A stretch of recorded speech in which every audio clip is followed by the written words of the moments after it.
नमस्कार। शुरुआत करते हैं बड़ी खबर के साथ जो चमोली से, जहां पर बेहद दर्दनाक हादसा हुआ है। एक कार खाई में गिर गई है जिसके चलते 5 लोगों की मौत हो गई है। जानकारी के मुताबिक ये सभी लोग शादी समारोह से वापस लौट रहे थे, तभी ये बेहद दर्दनाक हादसा हुआ और 5 लोगों की मौत हो गई। घटना देर रात उस वक्त घटी जब कार सवार ये सभी लोग एक शादी समारोह से वापस अपने घर जोशीमठ लौट रहे थे। इस दौरान पाखी के पास कार खाई में जा गिरी। जब देर रात तक वे घर नहीं लौटे तो परिजनों के साथ ही अन्य लोगों ने उनकी तलाश शुरू की, जिसके बाद सुबह घटना की जानकारी मिली। पुलिस ने सभी शवों को खाई से बाहर निकाल लिया है और पोस्टमार्टम के लिए भेज दिया गया है।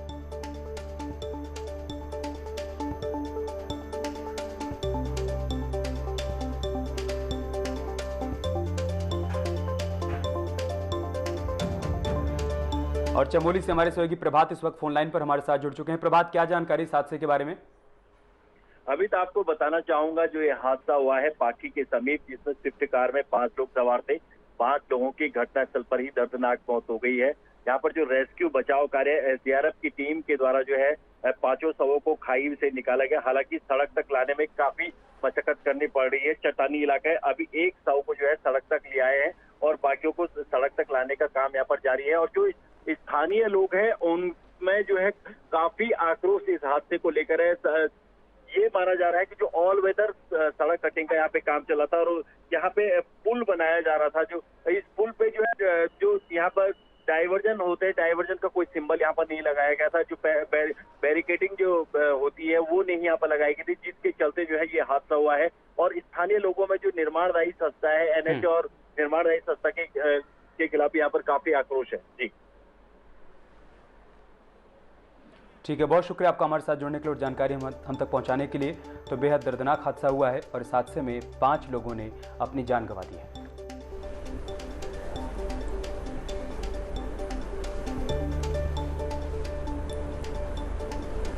और एक और बड़ी खबर देहरादून से, जहां पर अपडेट ये सामने आया है कि 10वीं की परीक्षाएं फिलहाल रद्द कर दी गई हैं।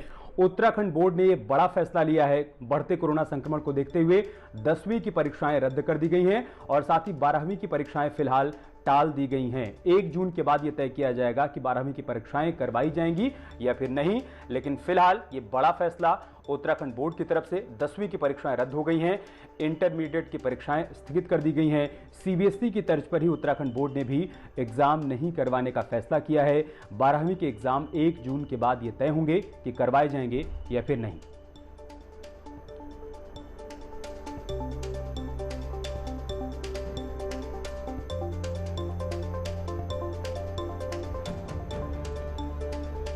और एक बड़ी खबर देहरादून से और है। उपनल कर्मचारियों पर मुकदमा दर्ज किया गया है। कोविड गाइडलाइंस के उल्लंघन को लेकर मुकदमा दर्ज हुआ है।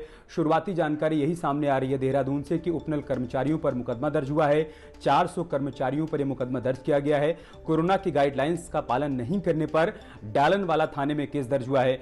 आपदा प्रबंधन अधिनियम के साथ ही धारा 188, 269, 270 और 342 के तहत यह मुकदमा उपनल कर्मचारियों पर दर्ज किया गया है।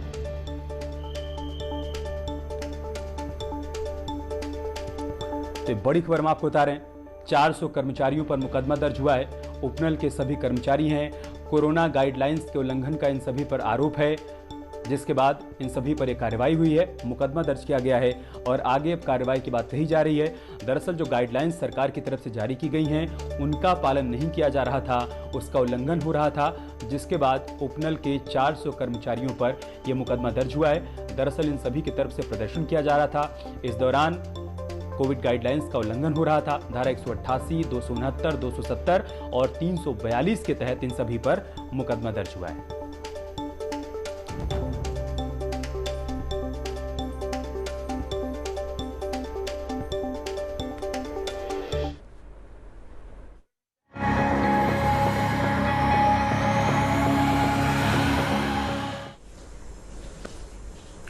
और बढ़ते कोरोना संक्रमण को देखते हुए शासन और प्रशासन की तरफ से कई बड़े फैसले लिए गए हैं।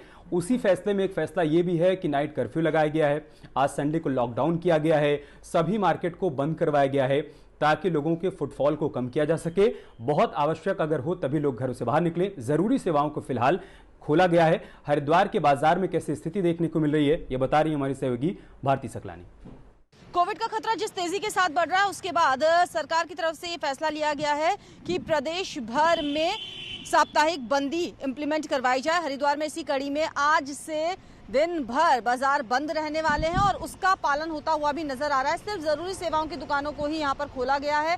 बाकी अगर हम बात करें, दुकानें यहाँ पर बंद ही नजर आ रही हैं। फल, सब्जी, पेट्रोल पंप और जरूरी सेवाओं की दुकानों को ही यहाँ पर खोलने की परमिशन है और ये इंप्लीमेंट हो, इसको लेकर भी जिला प्रशासन की यही कोशिश कि मॉनिटरिंग की जाए। इसके अलावा सैनिटाइजेशन की प्रक्रिया भी आज दिन भर अपनाई जाने वाली है। अगर कोविड का खतरा है तो उसको किस तरीके से दूर किया जाए, इसके लिए सैनिटाइजेशन की प्रक्रिया यहाँ पर अपनाई जाएगी। कैमरा पर्सन भरत शर्मा के साथ भारती सकलानी, न्यूज़ 18 हरिद्वार। और लोगों से भी इस दौरान ये अपील की जा रही है कि जब तक बहुत ज़रूरी ना हो तब तक अपने घरों से बाहर ना निकलें। अगर कोई मेडिकल इमरजेंसी है तभी बाहर निकलें। लिहाजा बाजारों में सन्नाटा पसरा हुआ है। लोग सरकार की अपील का, सरकार की गाइडलाइंस का पालन करते हुए भी नजर आ रहे हैं। कुल मिलाकर आज साप्ताहिक बंदी का असर दिख रहा है। तमाम दुकानों पर ताले जड़े हुए हैं, सिर्फ मेडिकल स्टोर खुले हुए हैं और आवश्यक सेवाएं लोगों को मुहैया करवाई जा रही हैं। कोरोना की सेकेंड वेव को रोकने के लिए वीकेंड लॉकडाउन लागू कर दिया गया है। आज इसका पहला दिन है जिसका सीधा असर पूरा शहर पे देखा जा रहा है। ऋषिकेश में पहाड़ों पे जाने वाले इक्का दुक्का लोग सड़कों पे नजर आ रहे हैं। इसके अलावा कोई भी नजर नहीं आ रहा है। ऋषिकेश से आशीष डोभाल, न्यूज़ 18। और ऋषिकेश के बाद अब हम आपको चंपावत की तस्वीर दिखाते हैं। यहां पर भी साप्ताहिक बंदी का असर देखने को मिल रहा है। तमाम दुकानें बंद हैं और लोग भी सरकार की तरफ से जारी की गई गाइडलाइंस का पालन कर रहे हैं। सरकार के द्वारा इतवार को लगाए हुए कर्फ्यू का असर चंपावत जिले में दिख रहा है। इस वक्त मैं मौजूद हूँ लोहा घाट के व्यस्ततम कहने जाने वाले खेतीगान चौराहे पे। अगर यहाँ पर देखेंगे तो पुलिस जो यहाँ पर तैनात है, उसके अलावा इक्का दुक्का जो लोग हैं वो लोग यहाँ पर सड़कों में चलते हुए दिख रहे हैं। साथ ही जो लॉकडाउन के दौरान पिछले साल हालात हुए थे उसी वही हालात कहीं ना कहीं यहाँ पर दिख रहे हैं। जो लोग पैसेंजर जो यहाँ पर आए उन्हें निजी टैक्सियाँ नहीं मिलने की वजह से वो अपनी स्थानों को नहीं पहुँच पा रहे हैं। कमलेश भट्ट, न्यूज़ 18 चंपावत। और चलिए आपको रामनगर की तस्वीर दिखाते हैं। यहां पर अधिकतर लोग तो कोरोना गाइडलाइंस का पालन भी कर रहे हैं, साप्ताहिक बंदी का भी पालन कर रहे हैं, लेकिन सड़क पर इक्का दुक्का गाड़ियां टहलती हुई नजर आई। रविवार को पूरे प्रदेश में कर्फ्यू का ऐलान किया गया है। इस कर्फ्यू के बाद रामनगर की स्थिति आप देख सकते हैं कि हम लखनपुर चौराहे पर खड़े हैं। यहाँ पर कुछ पुलिसकर्मी हैं जो लोगों को रोक करके जानकारी ले रहे हैं कि वो कहाँ जा रहे हैं और क्यों जा रहे हैं। हालांकि कर्फ्यू में घर से बाहर निकलना एकदम मना होता है, लेकिन उसके बावजूद देखने में आ रहा है कि कुछ लोग ऐसे हैं जो आ जा रहे हैं, जिनमें से कुछ लोगों का ज़रूरी काम भी हो सकता है। गोविंद पाटनी, न्यूज़ 18 रामनगर। हालांकि टेहरी में तस्वीर थोड़ी अलग दिख रही है। यहाँ पर कई लोग बगैर मास्क के घूम रहे हैं, साप्ताहिक कर्फ्यू का पालन भी नहीं कर रहे हैं और हैरानी की बात है कि इस दौरान पुलिसकर्मी भी नजर नहीं आ रहे हैं जो लोगों को समझा सके, कड़ाई से साप्ताहिक बंदी का पालन करवा सके। कुल मिलाकर पुलिस नदारद है और लोग यहाँ पर लापरवाही बरतते हुए नजर आ रहे हैं। प्रदेश में लगातार कोरोना संक्रमण के मामले बढ़ते जा रहे हैं, जिसके चलते शासन द्वारा साप्ताहिक कर्फ्यू लगाया गया है। टिहरी जिले में भी आप देख सकते हैं कि साप्ताहिक कर्फ्यू का असर देखा जा रहा है। हालांकि फिर भी लोगों की लापरवाही आप देख सकते हैं कि कई जगह पे ऐसे जो लोग बिना मास्क के और बिना वैसे घूम रहे हैं और कोई भी पुलिस कर्मचारी यहाँ पर नहीं है, लेकिन उसके बावजूद नगर पालिका द्वारा बाजारों में सैनिटाइजेशन किया जा रहा है। लेकिन कहीं ना कहीं लोगों की लापरवाही जो है वो भारी पड़ सकती है आने वाले समय में। नगर पालिका के अधिकारी हमारे साथ बातचीत करने के लिए यहाँ इसके आज साप्ताहिक की जो आज जो बंद है पूरा शहर हमारा जो है, इसमें हमें जो है जिलाधिकारी महोदय से निर्देश मिले हैं कि पूरे शहर में जो है सोडियम हाइपोक्लोराइट का छिड़काव हमारे द्वारा किया जा रहा है। जितने भी हमारे सरकारी कार्यालय हैं उन कार्यालयों में हमारे द्वारा जो है दवा का छिड़काव किया जा रहा है और बाजार में भी जो है नई टिहरी मार्केट में, बोराड़ी मार्केट में सारी जगह जो है सोडियम हाइपोक्लोराइट का छिड़काव किया जा रहा है। साथ ही ये भी देखा जा रहा है कि जो सरकारी आवास हैं जिनमें कुछ लोग जो है पॉजिटिव केस हैं, उन कॉलोनियों में भी हमारे द्वारा जो है दवा का छिड़काव किया जा रहा है। बात की जाए टिहरी जिले में तो अभी तक 343 केस ऐसे हैं जो एक्टिव हैं और लगातार जो केसेस आ रहे हैं वो मुनि की रेती क्षेत्र, कुंभ क्षेत्र से आ रहे हैं, जिसके चलते कोरोना संक्रमण के जो मामले हैं टिहरी जिले में लगातार बढ़ते जा रहे हैं। उसके बावजूद जो यहाँ पर देखा जा रहा है कि कई लोग जो है वो साप्ताहिक कर्फ्यू के बावजूद भी घूम रहे हैं और बिना मास्क के भी घूम रहे हैं। हालांकि सैनिटाइजेशन का काम किया जा रहा है और खासकर नगर पालिका द्वारा यहाँ पर जो सरकारी आवास है, सरकारी दफ्तर है, उसके बाद जो बाजार है वहाँ पर सैनिटाइजेशन का काम किया जा रहा है। लेकिन लोगों की एक बड़ी लापरवाही जो यहाँ पर सामने देखने को मिल रही है कि लोग साप्ताहिक कर्फ्यू के बावजूद भी घूम रहे हैं और कोई पुलिस कर्मचारी यहाँ पर को तैनात नहीं है, जिसके चलते जो लापरवाही आने वाले समय में भारी पड़ सकती है। सौरभ सिंह, न्यूज़ 18 टिहरी। और चलिए अब आपको पूर्णागिरि मेले की तस्वीर दिखाते हैं। यहाँ पर भी कोरोना का असर देखने को मिला है। जब मेले की शुरुआत हुई थी तो हर दिन 5000 श्रद्धालु यहाँ पर दर्शन के लिए पहुंच रहे थे, लेकिन फिलहाल अब उनकी संख्या घटकर सैकड़ों में रह गई है। मेला प्रबंधन समिति का कहना है कि मेला फिलहाल 30 अप्रैल तक चलता रहेगा, लेकिन ये सुनिश्चित किया जाएगा कि कोरोना की गाइडलाइंस का पालन भी होता रहे। तो मेला शुरू होने के साथ ही हर दिन अब यहाँ पर श्रद्धालुओं की संख्या घटती जा रही है और अब ये संख्या सैकड़ों में रह गई है।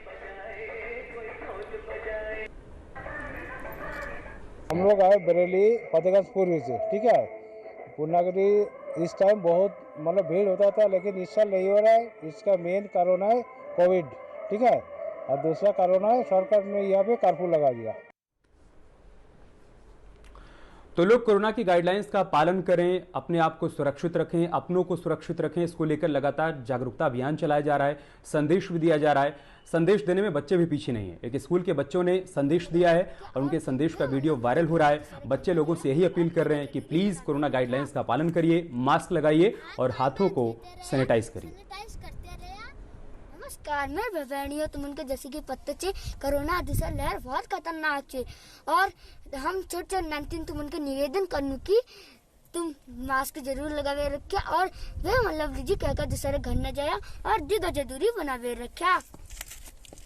हाथ बार धोते रहा, सैनिटाइज करते रहा, भीड़ भाड़ इलाके में जंजिया सरकारी नियम पालन करिया। हम और तुम मिल गए कोरोना विरुद्ध लड़ाई जीत जून, सचेत रहा, सुरक्षित रहा। नमस्कार। और बात करते हैं कोरोना अपडेट की। राज्य में कोरोना के मामले लगातार तेजी से बढ़ रहे हैं। एक बार फिर से नया रिकॉर्ड कायम किया है कोरोना ने। 2700 से अधिक मामले सामने आए हैं बीते 24 घंटे के भीतर और इसके साथ ही एक्टिव केस की संख्या बढ़कर 15000 के पार पहुंच चुकी है। 24 घंटे में मौत का जो आंकड़ा है वो सबसे ज्यादा रहा है। बीते 24 घंटे में 37 मरीजों की कोरोना संक्रमण के चलते मौत हो गई है। राज्य में कोविड से मौत का आंकड़ा बढ़कर 1856 पहुंच चुका है। देहरादून की बात करें तो 1179 नए मामले सामने आए हैं। हरिद्वार में 617 नए केस मिले हैं। नैनीताल में 248, उधम सिंह नगर में 265, पौड़ी में 155 नए केस मिले हैं। टिहरी जिले में 50 केस हैं। अल्मोड़ा में 51 नए मामले सामने आए हैं। रुद्रप्रयाग में 79, उत्तरकाशी में 14, पिथौरागढ़ में 12, चंपावत में 44 और चमोली में 28 नए केस मिले हैं। बागेश्वर में भी 15 नए केस आए हैं और इसके साथ ही संक्रमितों की संख्या बढ़ती जा रही है। बीते एक सप्ताह की बात करें तो एक सप्ताह में 104 लोगों की मौत हो गई है और 13,924 नए मामले अब तक सामने आ चुके हैं बीते एक हफ्ते में।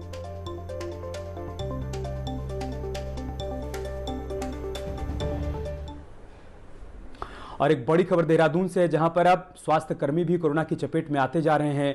जानकारी के मुताबिक डॉक्टर और टेक्नीशियन समेत 3 लोग कोविड पॉजिटिव हुए हैं दून मेडिकल कॉलेज की लैब में। कोरोना ने यहां पर भी दस्तक दे दी है। पटेल नगर लैब में RT-PCR की जांच होती है और वहीं पर डॉक्टर और टेक्नीशियन समेत 3 लोगों के कोविड पॉजिटिव होने की बात सामने आई है। 2 दिन के लिए फिलहाल लैब को बंद कर दिया गया है और सैंपल की जांच यहां पर प्रभावित हो गई है। ये बड़ी खबर देहरादून से हम आपको बता रहे हैं। दून मेडिकल कॉलेज की लैब में भी कोरोना ने दस्तक दी है। डॉक्टर, टेक्नीशियन समेत 3 लोग कोविड पॉजिटिव हुए हैं। पटेल नगर में लैब संचालित हो रही थी। फिलहाल RT-PCR जांच यहां पर जो चल रही थी अब वो प्रभावित हो गई है। 2 दिनों के लिए जांच यहां पर बंद कर दी गई है। लैब को पूरी तरीके से बंद किया गया है।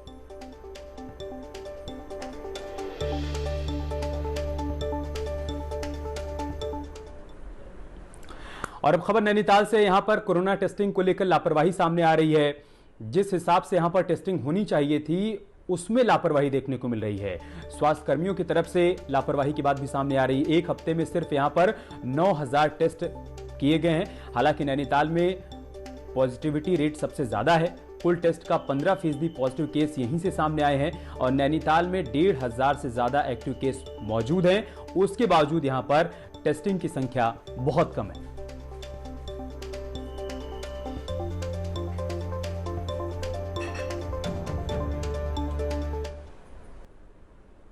और अब खबर कोटद्वार से, जहां पर मोबाइल की बैटरी में ब्लास्ट हो गई, जिसके चलते एक युवक की जान चली गई है। ये बड़ी खबर कोटद्वार से आ रही है। मोबाइल बैटरी में ब्लास्ट के चलते एक युवक की जान चली गई है। बताया जा रहा है कि बस में सफर कर रहे युवक की मोबाइल से बात करने के दौरान बैटरी फट गई और युवक का सिर फट गया। युवक चंडीगढ़ से थैलीसैंड के पास अपने गांव जा रहा था। उसी दौरान जब वो बस में बैठकर मोबाइल पर बात कर रहा था, अचानक से मोबाइल की बैटरी फट गई, जिसके चलते उसकी जान चली गई। चंडीगढ़ से अपने घर आ रहा था रोडवेज की बस से, तो ये भदारी खाल के पास सुबह 6 बजे के लगभग फ़ोन पे बात कर रहा होगा तो मोबाइल की बैटरी फट गई, जिससे इनका सर फट गया और वहीं इनकी मौत हो गई।